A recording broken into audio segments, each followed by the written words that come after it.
വേദിയിലും സദസ്സിലുമുള്ള വിശിഷ്ട വ്യക്തികളെ, സഹോദരന്മാർ, കേരള നിയമസഭയുടെ ആഭിമുഖ്യത്തിൽ നടക്കുന്ന ഈ അന്താരാഷ്ട്ര പുസ്തകോത്സവത്തിൽ പങ്കെടുക്കാൻ കഴിഞ്ഞതിലുള്ള സന്തോഷം ആദ്യമേ തന്നെ രേഖപ്പെടുത്തട്ടെ. അതോടൊപ്പം നിറഞ്ഞ അഭിമാനത്തോടെ ഈ അന്താരാഷ്ട്ര പുസ്തകോത്സവം എല്ലാവരുടെയും അനുമതിയോടെ ഉദ്ഘാടനം ചെയ്തതായും അറിയിക്കും. ഒരു സവിശേഷ സാർവദേശീയ സാഹചര്യം രൂപപ്പെട്ടു വരുന്ന ഘട്ടത്തിലാണ് നമ്മുടെ ഈ പുസ്തകോത്സവം നടക്കുന്നത്. സ്വതന്ത്ര ജനാധിപത്യ രാഷ്ട്രങ്ങളുടെ നിലനിൽപ്പിനെ തന്നെ അപകടപ്പെടുത്തും വിധത്തിലുള്ള സാമ്രാജ്യത്വ ഇടപെടലുകൾ ലോക ജനതയെ ആകെ ഉത്കണ്ഠപ്പെടുത്തുന്ന ഒരു സാഹചര്യമാണ് രൂപപ്പെട്ടു വന്നിട്ടുള്ളത്. വെനസ്വേലയുടെ പ്രസിഡന്റ് നിക്കോളാസ് മഡുറോയെ, അദ്ദേഹത്തിൻ്റെ ഭാര്യയെ, രണ്ടുപേരെയും അവരുടെ രാജ്യത്ത് കടന്നു കയറി മറ്റൊരു രാജ്യത്തിൻ്റെ സായുധ സംഘം തട്ടിക്കൊണ്ടുപോകുന്നു. ആധുനിക ചരിത്രത്തിൽ കേട്ടുകേൾവിയില്ലാത്ത ധിക്കാരവും ധാർഷ്ട്യവുമാണ് അമേരിക്കൻ സാമ്രാജ്യത്വം ലോകത്തെയാകെ വെല്ലുവിളിക്കും വിധത്തിൽ പ്രകടിപ്പിച്ചത്. ഇത് ഇവിടെ അവസാനിക്കാൻ പോകുന്നില്ലെന്നും ക്യൂബയിലും ഗ്രീൻലാൻഡിലുമെല്ലാം സമാനമായ അക്രമം നടത്താൻ തയ്യാറാവുകയാണെന്നും തികഞ്ഞ ധിക്കാരത്തോടെ അമേരിക്കൻ പ്രസിഡന്റ് പ്രഖ്യാപിച്ചിരിക്കുന്നു. തങ്ങളുടെ പരിധിക്ക് നിൽക്കാത്ത സ്വതന്ത്ര രാജ്യങ്ങളെ തകർക്കുന്ന സാമ്രാജ്യ നടപടികൾക്ക് പുതിയൊരു മാനം കൈവരികയാണ്. ലോകം നേരിടുന്ന ഇത്തരം ഭീഷണികൾ പ്രബുദ്ധമായ വായനാ ലോകത്തിൻ്റെ സജീവമായ ചർച്ചയിൽ ഉണ്ടാകണമെന്നാണ് തുടക്കത്തിൽ തന്നെ അഭ്യർത്ഥിക്കാനുള്ളത്. ധാരാളം പ്രസാധകരും എഴുത്തുകാരും പങ്കെടുക്കുന്ന പരിപാടിയാണ്. ഈ പരിപാടിയിൽ മുഖ്യാതിഥിയായി എത്തിയിരിക്കുന്നത് അന്താരാഷ്ട്ര ബുക്കർ സമ്മാന ജേത്രിയായ ശ്രീമതി ബാനു മുഷ്താഖാണ്. ഇന്ത്യയുടെ ശബ്ദം, പ്രത്യേകിച്ച് ഇന്ത്യൻ സ്ത്രീകളുടെ ശബ്ദം എഴുത്തിലൂടെ ലോക സാഹിത്യവേദികളിലേക്ക് എത്തിച്ച ശ്രീമതി ബാനു മുഷ്താഖിനെ കേരള ജനതയുടെ ആകെ പേരിൽ ആദരപൂർവ്വം സ്വാഗതം ചെയ്യുന്നു. We are really happy to have Banu Mushtaq, the distinguished writer and activist, as our chief guest today. Her acclaimed short story collection, Heart Lamp, translated into English by Viva Bharti, won the International Booker Prize in 2025, marking a historic moment of pride for Indian literature. Through her powerful narratives, she has carried the voices of Indian women to the global stage, inspiring readers with resilience and compassion. Her presence here reminds us that literature is a bridge connecting cultures, generations, and human experiences. On behalf of all gathered, I extend my heartfelt respect and gratitude to Banu Mushtaq for gracing this occasion with her wisdom and light. ഇവിടെ അധ്യക്ഷ പ്രസംഗത്തിൽ ബഹുമാനായ speaker, Commonwealth parliament association chairperson doctor Christopher K Kalila സാംബിയയിൽ നിന്നും വന്ന കാര്യം പറയുകയുണ്ടായി. അദ്ദേഹത്തെയും നമുക്ക് അത്യംഗമായി സ്വീകരിക്കാം. സ്വാഗതം ചെയ്യും.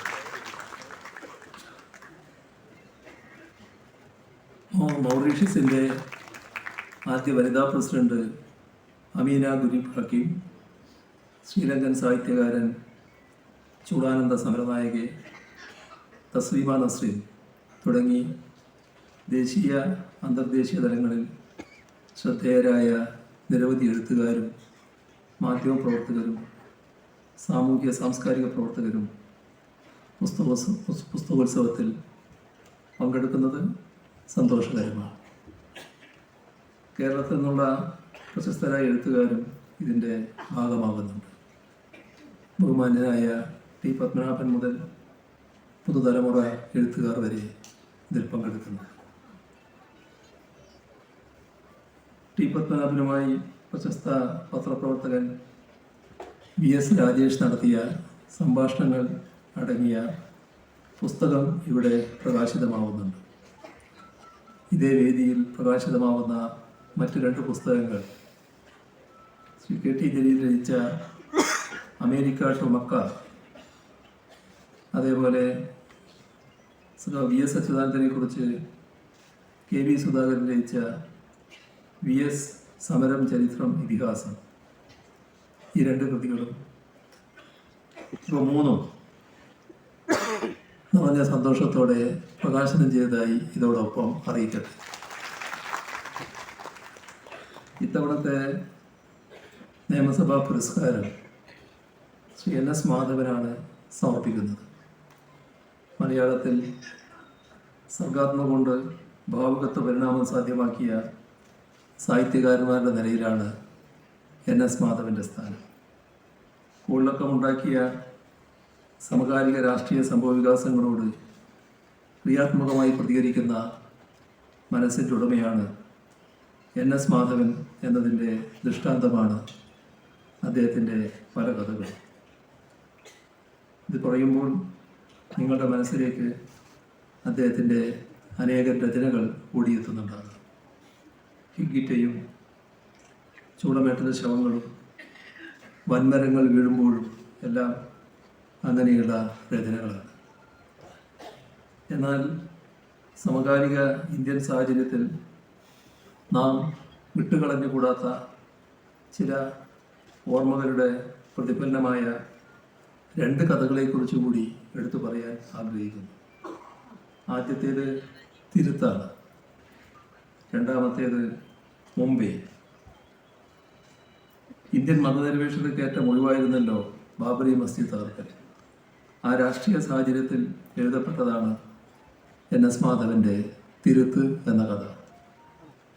ഇന്ന് രാജ്യത്താകമാനം ന്യൂനപക്ഷങ്ങളും അവരുടെ ആരാധനാലയങ്ങളും ആക്രമിക്കപ്പെടുന്ന സംഭവങ്ങൾ കാണുമ്പോൾ ഏതൊരു സാഹിത്യപ്രേമിക്കും തിരുത്ത് എന്ന കഥയും അതിലെ ചുല്യറ്റ് എന്ന പത്രാധിപരെയും ഓർമ്മ വരും.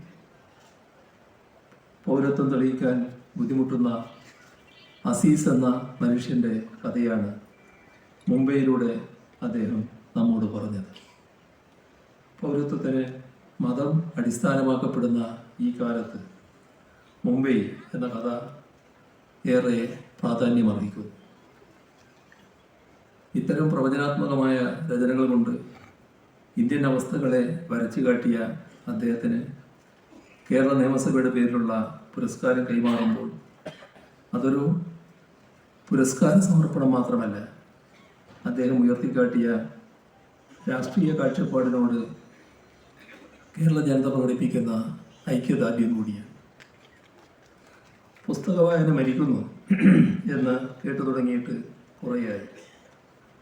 എന്നാൽ പുസ്തകങ്ങളോ പുസ്തക വായനയോ മരിക്കുന്നില്ല എന്ന് ഇത്തരം പുസ്തകോത്സവങ്ങളിലൂടെ അവയിലെ ജനപ്രാതിനിധ്യത്തിലൂടെ നാം ലോകത്തോട് പറയുകയാണ്.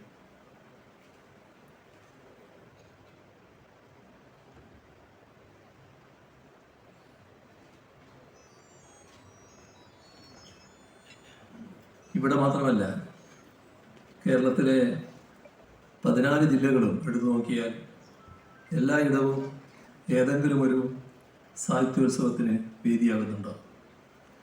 അതുകൂടാതെയാണ് ചെറിയ ചെറിയ പ്രാദേശിക സാഹിത്യോത്സവങ്ങൾ. അവിടങ്ങളിലെല്ലാം ഉണ്ടാകുന്ന ബൃഹത്തായ ജനസാന്നിധ്യം കേരള സമൂഹത്തിൽ ആഴത്തിൽ വേരോടിയ വായനയുടെ ബലം നമുക്ക് കാണിച്ചു തരുന്നു. ഇനി വെർച്വൽ ലോകമെടുത്താലോ, അവിടെയും വായന ആഘോഷിക്കപ്പെടുകയാണ്. അനേകായിരം ഇൻസ്റ്റാഗ്രാം പേജുകളിലൂടെ വായിച്ച ഓരോ പുസ്തകത്തെയും കുറിച്ചുള്ള റീലുകൾ ഉണ്ടാകുന്നു.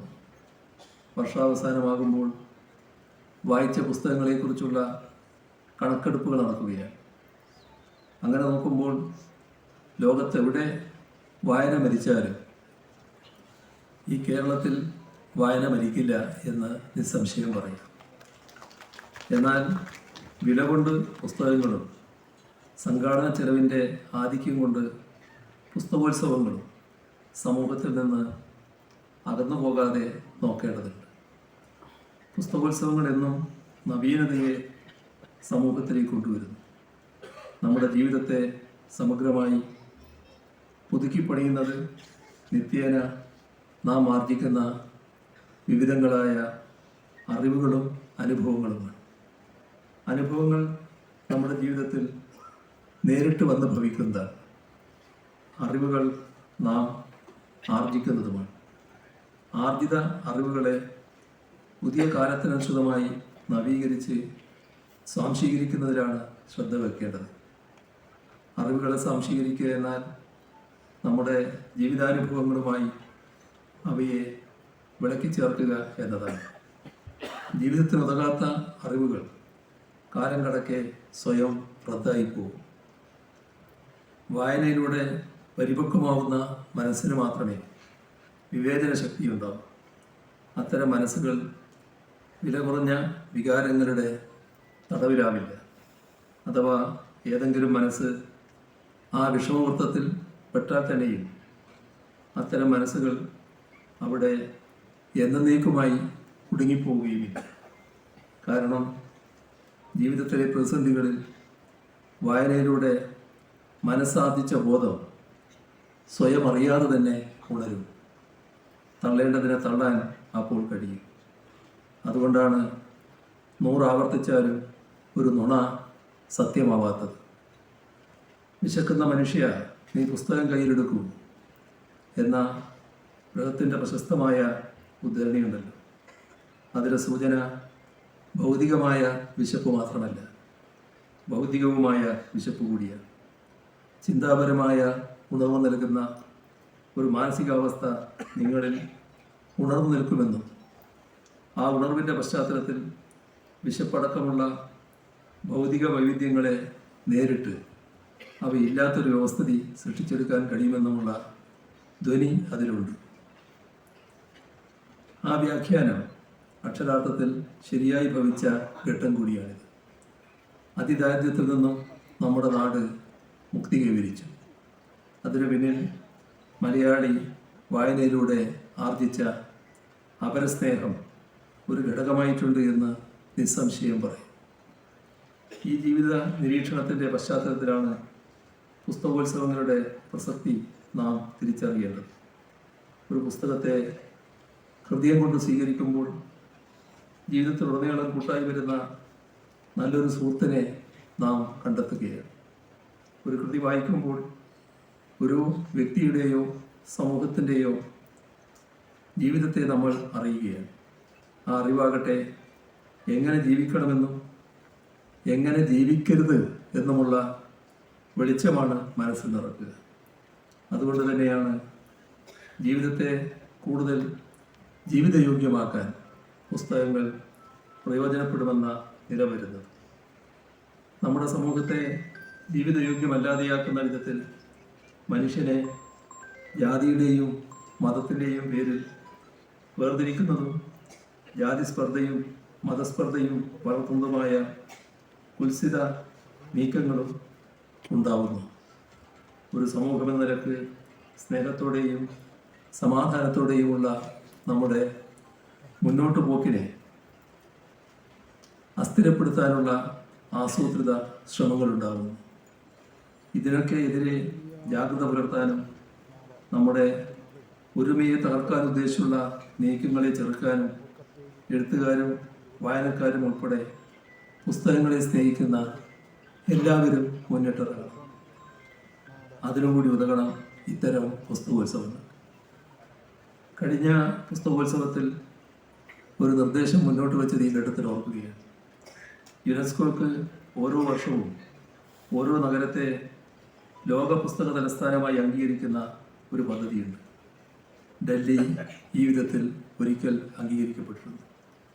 ഇന്ത്യയിലെ ഏതെങ്കിലും ഒരു നഗരത്തിന് യുണൈറ്റഡ് നേഷൻസിൻ്റെ പുസ്തക തലസ്ഥാനം, വേൾഡ് ബുക്ക് ക്യാപിറ്റൽ എന്ന പദവിക്ക് അർഹതയുണ്ടെങ്കിൽ ആദ്യം തന്നെ പരിഗണനയ്ക്ക് വരേണ്ടത് നമ്മുടെ ഈ കേരളത്തിൻ്റെ നഗരങ്ങളാണ്. ഈ വിധത്തിലുള്ള ഒരു പരിഗണന നമുക്ക് ലഭിക്കുന്നതിനായി ശ്രമിക്കണം എന്തായിരുന്നു കഴിഞ്ഞ പുസ്തകോത്സവത്തിൽ മുന്നോട്ട് വെച്ച നിർദ്ദേശം. അത് ബഹുമാനപ്പെട്ട നിയമസഭാ സ്പീക്കർ ഗൗരവത്തിലെടുക്കുകയും അതിൻ്റെ അടിസ്ഥാനത്തിൽ നടപടികൾ നീക്കുകയും ചെയ്യുന്നുണ്ട് എന്ന് കാണുന്നത് സന്തോഷകരമാണ്. നാം ആഗ്രഹിക്കുന്നത് വരും വർഷങ്ങളിൽ സംഭവിക്കും എന്ന പ്രത്യാശ ഇവിടെ പങ്കുവെക്കട്ടെ. വായനയുടെയും എഴുത്തിൻ്റെയും കാര്യത്തിൽ സമ്പന്നമായ ഒരു പൈതൃകം കേരള നിയമസഭയ്ക്കുണ്ട്. ഐക്യ കേരളത്തിൻ്റെ ആദ്യ മുഖ്യമന്ത്രി EMS തന്നെയും നല്ലൊരു എഴുത്തുകാരനായിരുന്നല്ലോ. EMS, Joseph Mundassery, Thoppil Bhasi, EK Nayanar, C Achutha Menon, CH Muhammad Koya, NA Balaram, MV Veerendra Kumar, P Govinda Pillai, MK Sanu, Kadammanitta Ramakrishnan, അങ്ങനെ എത്രയോ പേർ. സാഹിത്യവും രാഷ്ട്രീയവും ഇവിടെ പരസ്പരം വെള്ളം കിടക്കാത്ത അറകളല്ല എന്നർത്ഥം. വർത്തമാനകാലത്തിൽ എഴുത്തുകാർ പക്ഷം ചേരാതെ നിൽക്കണമെന്നൊക്കെ ചിലർ വാദിക്കുന്നുണ്ട്. അങ്ങനെയാണോ വേണ്ടത്? നമ്മുടെ കൺമുന്നിൽ എന്തൊക്കെയാണ് നടക്കുന്നത്? ഡോക്ടർ നരേന്ദ്ര ദാബോൽക്കറും ഗോവിന്ദ് പൻസാരയും ഡോക്ടർ കൽബുർഗിയും ഗൗരി ലങ്കേഷും ഒക്കെ ഒരേ രീതിയിൽ വെടിയേറ്റ് പടഞ്ഞു വീണ് മരിക്കുന്നു. എന്താണ് ഇവരൊക്കെ ചെയ്ത കുറ്റം? പേനയല്ലാതെ ആയുധമെടുത്തവരല്ല ഇവരൊന്നും. മതനിരപേക്ഷമായ മനുഷ്യ ഐക്യത്തിനു വേണ്ടി എഴുതിയവർ, പ്രസംഗിച്ചവർ, അതിൽ അസഹിഷ്ണുതയുള്ളവരാണ് ഈ എഴുത്തുകാരുടെ ജീവനെടുത്തത്. വംശീയതയുടെ പേരിൽ കുട്ടികളെ കൊല്ലുന്നു, എഴുത്തുകാരെ കൊല്ലുന്നു, എഴുത്തുകാരെ ഭീഷണിപ്പെടുത്തി പേന താഴെ ഒപ്പിക്കുന്നു, പുസ്തകങ്ങൾ പോലും നിരോധിക്കപ്പെടുന്നു. അസഹിഷ്ണുത ഇത്ര ഭീകരമായി അഭിപ്രായ സ്വാതന്ത്ര്യത്തെ, എഴുത്തിനുള്ള സ്വാതന്ത്ര്യത്തെ ഞെരിച്ചമർത്തിയ മറ്റൊരു ഘട്ടമില്ല. ഇത്തരമൊരു അവസ്ഥയുണ്ടാകുമ്പോഴും നിഷ്പക്ഷരാണ് തങ്ങൾ എന്ന് പറഞ്ഞാലും, അതുകൊണ്ടാണ് എഴുത്തുകാരാ നിങ്ങൾ ഏത് ചേരിയും എന്ന മാക്സിം ഗോർക്കിയുടെ പഴയ ചോദ്യത്തിന് ഇന്നും പ്രസക്തിയുണ്ട് എന്ന് വരുന്നത്. തൻ്റെ കവിത എന്തുകൊണ്ട് പൂക്കളെയും മനോഹരമായ പർവ്വതങ്ങളെയും കുറിച്ച് സംസാരിക്കുന്നില്ല എന്ന് ചോദിച്ചവരോട് പാബ്ലോ നെരൂദ പറഞ്ഞൊരു മറുപടിയുണ്ട്. വരൂ, ഈ തെരുവുകളിലെ രക്തം കാണും എന്നാണ് അദ്ദേഹം എഴുതിയത്. സമൂഹത്തിന് വേണ്ടി എഴുതിയാൽ, സാമൂഹ്യ യാഥാർത്ഥ്യങ്ങളെ പ്രതിഫലിപ്പിക്കുന്ന കൃതികൾ എഴുതിയാൽ, എഴുതുന്നതിൽ രാഷ്ട്രീയമുണ്ടായിപ്പോയാൽ സാഹിത്യ ഭംഗിക്ക് എന്തെങ്കിലും ഓട്ടമുണ്ടായി പോകുമോ എന്ന് ശങ്കിക്കുന്നവർക്കുള്ള മറുപടിയാണ് പാബ്ലോ നെരൂദയുടെ ജീവിതവും കവിതകളും. അങ്ങനെ മണ്ണിനെ, മനുഷ്യനെ അറിഞ്ഞെഴുതിയതുകൊണ്ട് കാലാധിവർത്തിയായി നിൽക്കുന്ന എഴുത്തുകാർ മലയാളത്തിലുമുണ്ടല്ലോ. ഒരു നൂറ്റാണ്ടിലധികം കാലം മുൻപ് നിലനിന്നിരുന്ന സാമൂഹ്യ അവസ്ഥകളെ പ്രതിഫലിപ്പിക്കാൻ കുമാരനാശാൻ തയ്യാറായിരുന്നില്ലെങ്കിൽ ചണ്ടാല ഭിക്ഷുകി പോലുള്ള ഒരു കൃതി മലയാളത്തിലുണ്ടാകുമായിരുന്നു. സ്വന്തം ചുറ്റുപാടുകളെ അവഗണിച്ച് മുന്നോട്ട് പോയിരുന്നെങ്കിൽ തകഴിയിൽ നിന്ന് രണ്ടിടങ്ങഴി പോലെയുള്ള ഒരു കൃതി ഉണ്ടാകുമായിരുന്നു. അവയെല്ലാം സമൂഹത്തിന് നേർക്ക് പിടിച്ച കണ്ണാടികളായി എന്ന് മാത്രമല്ല, ആശയം കൊണ്ടും സാഹിത്യ ഭംഗി കൊണ്ടും കാലാധിവർത്തിയാവുകയും ചെയ്തു. അതെല്ലാം കൊണ്ട് തന്നെ നമുക്ക് നിസ്സംശയം പറയാനാകും, സാഹിത്യം സമൂഹത്തിൽ നിന്ന് വേറിട്ട് നിൽക്കേണ്ട ഒന്നല്ല. എഴുത്തുകാരന് അഭിപ്രായമോ രാഷ്ട്രീയ ചായ്വോ ഉണ്ടായിപ്പോയാൽ അയാൾക്ക് ഹൃദയച്ചുരുക്കം വന്നു പോകില്ല എന്ന്. വിശാലമായ ലോകത്തിലേക്കും ഇതപര്യന്തമുള്ള കാലത്തിലേക്കും ഒരു കിളിവാതിൽ തുറന്നു വെക്കുകയാണ് പുസ്തകോത്സവങ്ങൾ. അവ നമ്മുടെ ബോധത്തെ നവീകരിക്കണം. ആ ധർമ്മം നിറവേറ്റാൻ ഈ പുസ്തകോത്സവത്തിനും ഇവിടെ നടക്കുന്ന ചർച്ചകൾക്കും കഴിയട്ടെ. ഒരു വലിയ വായനാ സമൂഹത്തെ ഇവിടേക്ക് ആകർഷിക്കാൻ കഴിയട്ടെ എന്ന് ആശംസിച്ചുകൊണ്ട് നിറഞ്ഞ സന്തോഷത്തോടെ നിയമസഭാ പുസ്തകോത്സവം ഉദ്ഘാടനം ചെയ്തതായി ഒരിക്കൽ കൂടി അറിയിക്കുകയും ഇത്തവണത്തെ നിയമസഭാ പുരസ്കാരം ശ്രീ NS മാധവന് സമർപ്പിക്കുകയും ചെയ്തതായി അറിയിച്ചുകൊണ്ട് അവസാനിപ്പിക്കുന്നു. നിങ്ങൾ എൻ്റെ സ്നേഹാഭിപ്രായം.